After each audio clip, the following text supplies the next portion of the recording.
I got to meet the Airbnb community leader of Goa, someone who's been connecting hosts, solving problems, and helping build a better hosting experience for years. And today, I had the pleasure of being hosted at his own listing. In this episode, we talk about what most hosts don't share publicly, the realities of running a stay in Goa, the community nobody talks about, and why hosts succeed or burn out, and the future of hospitality in our favorite little state. Welcome to the whole new episode of the Leap series, the Host Edition, where we sit down with people shaping the hospitality culture. And today, we have a very special guest with us. Hey Karan, thank you for having me over. I'm so happy to be at your Airbnb. It looks really pretty. Let's get started with our podcast. Thanks. Nice to have you here at our listing. Yes. So tell me a little bit about you. What got you into the business of Airbnb and what got you into making this pretty home for a while, Goa? Oh, I've been living full time in Goa since 2012, and so me being here, a lot of friends would ask me find a place to stay or find me a room, find me a hotel room, and since I'm from Delhi, so I kept having friends visit and stuff like that. So it started in 2019 for me, hosting, where I took one listing, and this was just before the COVID time, and my friends would come from Delhi, and so in the season the bookings were mostly done by my friends, and then I found it went very good and it carried on in the off season as well. So I took my second listing. Then I found a second place and I did it up, and then that also went very well, and then eventually COVID came, so it was a little easy over here in Goa. We didn't have so many restrictions as the metros had in India. So we found a lot of people shifted to Goa in COVID time. Yeah. And that's when actually I took up more listings and went a little more serious about hosting because it was tried and tested in the last couple of years. And that's when I started adding more listings to my portfolio. And yeah, that's how I got into hosting basically. Okay. Did hosting come naturally to you? How does Karan look in a hosting setting? How did you treat your first guests who were your Okay, friends? so I was really nervous for my first guest because I'd never done this before, but then also I come from a hospitality background. Both my parents are from the Oberoi Hotel School of Management, so hosting somewhere does come naturally to me. And yeah, I mean, I got better with each guest that I hosted basically. What were you doing before that?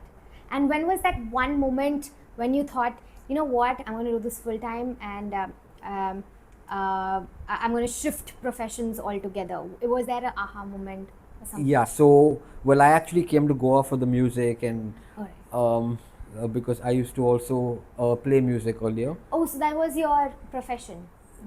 Kind of my passion and my I see. hobby, not my Okay. profession. But then hosting actually happened, as I told you, because a few friends were looking for a place, and then I took a place, and so I started hosting, and then over time I just realized that look, this is working for me in terms of the bookings and in terms of getting good reviews, and the guests were going away very happy, because I was also trying to showcase a little different side of Goa, more authentic Goan side of hosting. If you notice, the place is not like one of these fancy manicured new style villas, right? We Yeah. are in a Goan home, and we have stressed the fact that we want to keep more green area than more cement, Yes. and I also I encourage guests to walk around the neighborhood, to go to the beach, to explore the history of Goa, the history of this area in particular. So yeah, hosting has been a learning experience for me also throughout the years, and it's also been very interesting, very fun. Yeah. Yeah, you've picked Goa as the first hosting experience for you. What were your first learnings from being a host? What would you say was the biggest challenge that you had faced initially as a new host in the Goan ecosystem? So firstly, I was new to hosting. I mean, overall, right? And then hosting in Goa is another ball game. Yeah. It's not like hosting anywhere else in the world. So there are a few things you need to kind of get right, and then life is peaceful and smooth, and you can welcome your guests, and it's generally uneventful. But behind the scenes there is a lot of hard work that we do, and in terms of keeping a place like this running, the maintenance is on a daily basis. It's quite challenging because you're dealing with old homes and you're dealing with things you've never dealt with before, right? Yes. So yeah, hosting in Goa was a little more challenging and specific that way. But once I got the hang of it, it's super fun to host in Goa. Tell me, why did you pick an old Goan home and reinvent it than picking a solid modern apartment? Well, the charm in Goa, as I see it, because when I first came to Goa, you didn't see many of these apartments in our area. You didn't see many of these villas. All you saw was old Goan homes, charming homes with the typical sloping roof and the tiled roof Is it a Mangalorean roof? Mangalore tiles. Mangalore tiles. Yeah, exactly. So I've known that as the aesthetics of Goa and the beauty of Goa. And so obviously when I went hunting, location was the first thing that I actually wanted to zero in on. And within this location, since it's quite a touristic area and close to the beach, then I started zeroing in on places, and I found this place. The landlady are very sweet, very nice, and obviously it wasn't in this condition when I got it. I had to really spend months and a lot of effort and money and time and redoing the place up to just a basic standard. But now we are very happy to kind of welcome guests into our home, and yeah, it's worth it. Now it's worth it. The renovation and all the work put into this place is totally worth it. Absolutely. Was there any day when you thought, oh my gosh, this is so much of work? Were there like thoughts often, because it's not easy, you know. I understand nowadays what you see on the social media, on Instagram Reels, on YouTube, is everyone kind of promoting hosting and saying it's really easy and kind of clickbaiting people to invest money, especially to get rental returns on hosting. But actually, as a host, I can tell you that it's a non-stop 24/7 very demanding job, and it looks very nice on the front of it, but it takes a lot to keep the place running and to keep it running well. You can keep the place running, but to keep the place running well takes constant everyday maintenance, cleaning, effort, money, time. So yeah, this has become a daily job for me now. Amazing. Kind of. Apart from the revenue that this place generates, is there anything about hosting that brings you joy, that where you can go back home at the end of the day and say, hey, I did well today? So obviously the review, because since we are held to standard by such a cutthroat review system being on Airbnb, when I get a good review from guests, that means a lot. That's just made my day then. If I get a good review from a guest, and if they've had a good stay at my place, and if they've enjoyed their time here, that means a lot more to me than the money that you get from it. You know? So yeah, absolutely. And also I've also been a keen traveler. I'm still a keen traveler. So I've pretty much experienced hospitality in like every continent in the world, and there's so much to learn from it. There's so much to learn from even traveling as a guest, and there's so much to learn from even being a host and receiving travelers. Yes. So this is also one thing that I really enjoy, being a host and interacting with all different kinds of people and learning from them, and also sharing our culture, our experiences, sharing local feedback, sharing recommendations, where to eat, where to go to the beach, where to I don't know, just hang out and spend a nice day by the Wi-Fi at a nice coffee shop if you want to do some work. So we get asked all kinds of recommendations, and I'm happy to say that most times, 9 times out of 10, we can guide our guests the right way. Yes, amazing. So it's not just a stay experience you're providing; it's a overall package of what true Goa stands for. What we believe a guest should experience when they come to Goa, because you can find a villa in any part of the world, but there's a certain charm about the Goan hospitality. There's a certain charm about spending the evening out in the balcony, just enjoying the garden and watching the sunset. These are special moments which kind of alleviate the experience a little more than just being in one of these typical manicured villas with a pool. Yes. Oh yeah. If you notice, our listing over here doesn't have a TV, because we have consciously not put a TV, because we encourage guests to kind of enjoy the outdoors, enjoy the neighborhood, enjoy the beach, enjoy treks up the hill, enjoy sunsets from there. There's so much to do, without your face being in your phone or on the TV. So we kind of encourage that kind of a holistic outdoor experience along with the nature and yeah, that for us is would be an ideal Goa trip. Anyone can Absolutely. Netflix and chill at home, and Exactly. yeah, Yeah, anyone can be on their phone at any part of the world, but yeah, I think what truly makes a person present in that moment, in that space, is you zone out of keep cut off from the technology and absolutely. absorb. And this place offers just that. What do you think is, what do you think your listing stands out for? If somebody wants, your guest enters the space, what's that one emotion or feeling they take away from this? So, okay, we've had a few guests over the years, but a lot of guests have really loved our garden. If you notice, we have kept a lot of green space and open space, and we chose not to put another set of rooms on the property, but to keep the garden lush and tropical and green.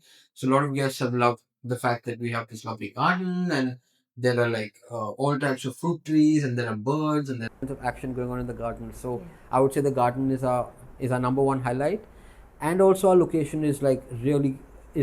a really conveniently placed, because the beach is just a 5-minute walk from us over here, and it's also accessible to all the cafes, the restaurants, the shops, the groceries, petrol station, ATM, whatever one would need for a trip in Goa, basically. So it's well placed, but yeah, the garden takes the top spot. Amazing. Yeah, I've seen it. We'll talk more about it while we are in the garden. Yeah. It's really something to experience. You've started as a host here in Goa initially, and then from there you've transitioned into a community leader.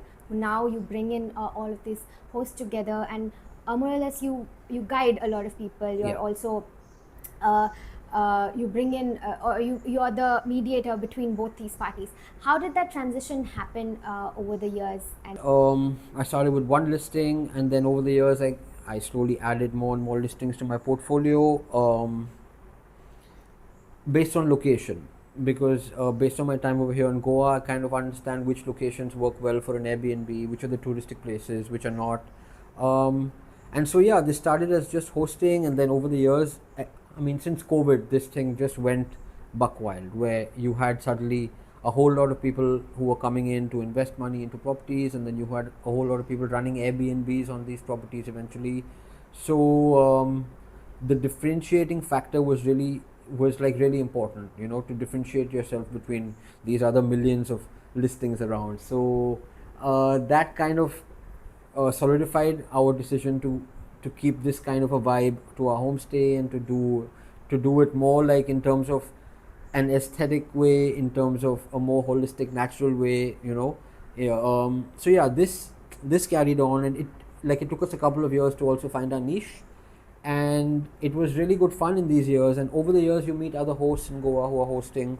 Over the years, you have helped so many guests during their stay, so you gain a little experience in this, and we meet regularly as hosts. So the earlier community leader, a person called Honey, so he actually recommended my name to Airbnb, and then Airbnb and we had a series of meetings and interviews, and I apparently fit the bill, because I'm a people's person. I love to help people. I love to organize meetups and events and stuff. And I also have a little background in events. So all these factors together kind of led me to being the community leader at Airbnb, the host community leader at Airbnb. And now, backed by Airbnb, we have an active host community here in Goa. Cut to many years later, we have an active host community in Goa. We do regular meetups, we do smaller meetups over coffee. We have done beach cleanups. We have a really active new online space that Airbnb just launched, where all hosts are slowly transitioning to. So we have a really healthy and vibrant ecosystem as hosts in Goa, and we're always in touch with each other. We're always trying to help each other out, because hosting can be challenging at times, and all of us face the same or similar challenges, common challenges as hosts in Goa. So it's just a nice little community that we have eventually created to kind of host to raise the hosting experience, like on a macro level, like the experience should be raised, also the challenges should be addressed and fixed. And also, part of me being the community leader is also that I take the feedback from the hosts back to the Airbnb um, or the head office, and I take this feedback, and then Airbnb acts very seriously about this feedback. So they're always also looking to improve. We also as hosts are looking to improve. So yeah, that's one of the things that I do for. I'm so glad that you spoke about your listing and took us through the journey of from when you started to where you are at. Uh, what does future of hosting look for you? Not just in Goa, but pan India. This, from where I see it right now, we are still a really huge market in terms of traveling and in terms of tourism in India, and it's not being pushed as much as I would like it to be pushed, which means there's scope to get better, and which means there's scope um, to have this grow, basically, to have this whole economy of Airbnb grow in India. It's a relatively new concept over here, so I see it, I mean, only getting better and better as we move along, you know. Great. So what the knowledge you've built, right? The knowledge you've built over the years of running this business and all the listings you have. If there comes a day when everything has been stripped off you and you had to start from scratch, what would you do differently to build your homes? And how would you, in which order you would perform those tasks? Wow, that is a loaded question. Look, the first thing I would say I would do differently is try and host at my own property. Right now, I rent properties and I host them, and I've invested a lot of hard work, a lot of energy, a lot of time, a lot of money. But again, at the end of the day, not into my own home. So I would somewhere look at kind of doing it on my own property the next time. Do things differently. I would always host on my own property, but Yeah. I also know that that's a lot of the risk to investment ratio is so high. It's worlds apart. So instead of buying my own property, unless I have one lying there, Yeah. and I'm like probably living in another city or Yes. traveling, and I'm not using that often, probably I can give it away to Airbnb. Yeah. But if that's not a situation I live with, then definitely the best bet would be to rent. But I face challenges like, oh, you don't have control over the space. No. There's always an approval system you have to get to Yes, to yes. implement even the tiniest of details, to nail one to hit one nail on the wall. You are like, hey, can I do this? So the whole freedom of creating the space and investing in it the way you want to with your Yeah. own money is lost in the process. Absolutely, yeah. And we've faced that over here also. I mean, again, our landlord, landlady have been absolute gems. They've been super sweet, and they've actually let me kind of do what I had visioned for the place. And if you notice, we've actually kept most of the property green, and we've invested in trees and plants and hammocks and treehouse and that kind of stuff, as opposed to putting another room, which was suggested to us by quite a few friends. Yeah. But we kind of want to put the experience before the. I mean, we're not here to. I'm not here to make money. Just make money. I am Yes. here to make money a little bit, but I'm not here to just make money. I want people to enjoy themselves at the property. I want people to recommend it to their friends when they go back, and I want them to come back on their next visits as well to Goa. So we were very clear in our mind that we've consciously left the place looking organic and tropical and green, so that they can get a little taste of the Goa that we love and enjoy once they come from their places to here. I know it's slowly being stripped away with all of these massive constructions. I'm so glad. Oof. Tell me about it. It breaks my heart to see all this concretization of Goa, and like the trees being cut and the villas coming, which all of them look the same, and all these bunches of apartments coming up, which also all look the same, cold, heartless. Yeah. Not so So charming. sterile. And what is the difference between living in a concrete jungle? Yeah, you or could be living in like a Gurgaon or a Noida or a Bombay. a high rise. A high Might rise, as well, book a high rise and then go to a party later. Yeah, But absolutely. I think what makes Goa really, really Goa is just the biodiversity in here. Yeah.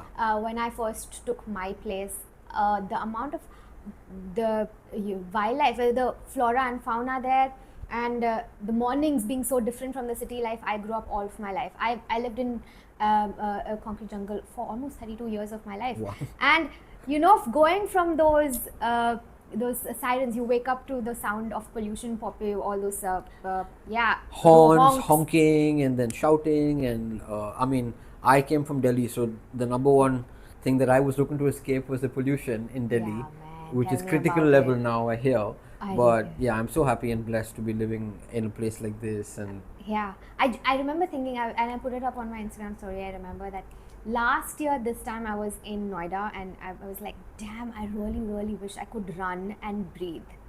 Cut to 1 year from then, I am in Goa running and breathing. yeah, amazing. So, Congratulations. Well done. yeah, thank you. And I think, and I wish that, that kind of Goa preserves that side of it, because it's so easy to strip that To lose away, it, to exactly. do so. Yeah. And all of us has a responsibility to play. And I'm glad that even you, as a host in your property, has taken that choice. Like I wish we see less and less buildings, and I wish we see more trees around, but you see how it's going. Yes. One of the things that I really, really enjoy in the mornings, and I should ask you how you, if you witness the same, is that I wake up in the morning, I make my cup of coffee, and I sit in the balcony. Which I see that you have that too. Yeah. And then and in this one time frame between 6:37 to 9, there are these beautiful, different kinds of birds who come Yeah. in chirping. Yeah. Hopping from one branch to another, and I'm there sitting on my rocking chair, a very old vintage Goan rocking chair, and just bird watching. And I was like, hey, why didn't I pick up bird watching before? This is so beautiful. Yeah, So it's amazing. Nature is at play over here, and the morning and the evenings are like the times when you can see it the most, because it's kind of quiet and everyone's asleep. So you have those 2 hours to kind of enjoy the magical sunrise, and the same for sunset. And yeah, we have birds, we have squirrels, we have a whole bunch of birds, and we have monkeys, and we've had also we get snakes, also we get, I don't know what all, porcupine we've had. Yeah. Oh, wow. Yeah. Porcupine is nice. Yeah, we see quite a bit of wildlife here too. That's amazing. Peacocks keep visiting my Peacocks again, Yeah? yes, Yeah, in yeah. the evening. It's beautiful. What a world and life to live in. Yeah, lucky. Okay, absolutely. And I hope it stays this way. We should coexist. In the end of the day, that we can't. Yeah, we need to coexist. We got to and coexist. everyone should just keep an eye out for, the ecological footprint and their carbon footprint and the damage we're doing around us to the nature. But once everyone kind of comes on the same page, for that, it should be upward looking from there. Hopefully. Hopefully. I want to just touch base on a couple of hosting experiences or guest experiences that you had. Shifting gears here. Do you remember of any guest story that you have that you always recollect, something that brings a smile to your face? And what was it, and why is that? Yeah, I can remember stuff that brings a smile to my face, and I can also remember stuff that doesn't bring a smile to my face. Oh, right? okay. So, Let's start with the ones that bring a smile. yeah. So okay, we'll start with the good one. Yeah. I once had a couple. So the gentleman was actually heading the Hyatt group of hotels, and they chose to actually not stay at a 5-star hotel and check in with us, which was super appreciated. And the lady actually spent her day painting our listing, and then when they checked out, they actually gave me this painting of our own listing. And so what I've done is I framed it and I put it right at the doorstep. Yeah. Right. So that was one really memorable and sweet gesture from a guest. Oh, wow. And yeah, on the other end, on the other side of things is you can see damage as an Airbnb guest. Like if you are listing your place and being in Goa being famous for its parties, and everyone coming here to freak out, we've seen our fair share of damage. For example, just a small thing that I remember, I had a couple staying who apparently came here for yoga, and when they checked out, our pot was hanging from the wall. They totally trashed our house. They totally trashed our bathroom. They changed our Wi-Fi username and password. I don't even know how. And a few more things, so that was not the best experience as a host. But again, having just to point out that as hosts, you can see all kinds of guests. You can see good guests, you can see guests who you never want to see again, and you can be left with damage to your property. So, just to not make it look too rosy, that this is the possibility that can happen. Absolutely. I think all of us have those stories of good bad, and I've been hosting just for 4 months and I have so many already. I have to brace myself for what's to come. But I think that's the part and parcel of hosting life. You got to adapt and be ready for everything, the good, the bad, the ugly, and the bad. Yeah, you get the full bouquet, and that's the good thing about hosting with only Airbnb, because Airbnb gives you something called air cover as a host. So if you are seeing damage to your property, you can actually raise a ticket with Airbnb, who will then reimburse you for everything damaged. Yeah. So that's one kind of safeguard that we have, and which is why I only host on Airbnb. I don't use other platforms like Make My Trip or Booking.com or Agoda or any of these. I either only do it on Airbnb or through my Instagram and Facebook pages. Yeah, absolutely. And it's better to be covered, and even if that means extra money from the host side, the guest side, where that's the best platform to go with. Yeah, I've just found it the most reliable till date, because I've never been kind of left hanging. Got it. If someone watching this podcast is now aspiring to be an Airbnb host themselves, what is the first advice you would give them? Just do it diligently. Do it as you would host someone in your own home. Do it like that. Over here, like in India, they say guest is God. So I mean, remember that once in a while, and it's not so difficult, but you just must do it in a sustained manner, and like it's the hospitality business at the end of it, which you're getting into as a new host. So I would advise you to never forget that, in terms of, you're running a listing, but at the end of the day, you are in the business of hosting guests, and you are in the hospitality business. So if you go a little above and beyond, it's always appreciated by guests, because I would like that as a guest when I travel. Yeah, 100%. And just put yourself in the guest's shoes, that just be a little empathetic, be a little caring for your guests, and I mean, it should go all smooth mostly. Absolutely, and you're leaving your guests with an emotion they would probably carry for a lifetime. For a lifetime, exactly. Vacations are etched in the memory more than and I think it plays a big role in everybody who stays with us. Yeah. And for me personally, that's what makes it all worthwhile. Like